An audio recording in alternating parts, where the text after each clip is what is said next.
บ๊ายบายน้องมาที่ไหนนะลูกน้องมาดูอะไรปลาที่ไหนทะเลหัวหินค่ะน้ำไปไหนหมดแล้วน้ำลดแล้วน้ำลดแล้วเห็นอะไรลูกอะไรน้ำลดแล้วเห็นอะไรเห็นปลาเห็นหอยไหมเห็นหอยเห็นเรือกี่ลำคะกี่ลำเรานับดูกี่ลำ2 ลำรถนับเยอะขนาดนั้นเป็นแค่2 ลำอากาศดีไหมบ๊ายบายป๊าป๊าด้วยค่ะ ดูวิวที่ดูวิว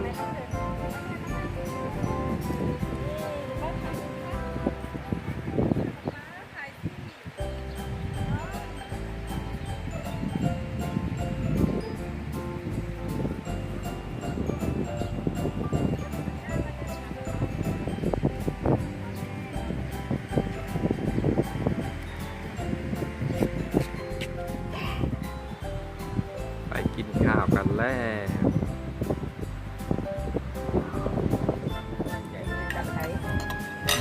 นี่อะไร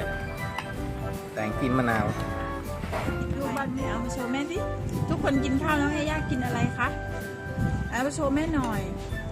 กินอะไรคะเปรี้ยวไหมเปรี้ยวค่ะไหนโชว์ใหม่สิเปรี้ยวไหม เอาอีกไหมไม่เอาแล้วเหรอ วางแล้วเหรอคะ ว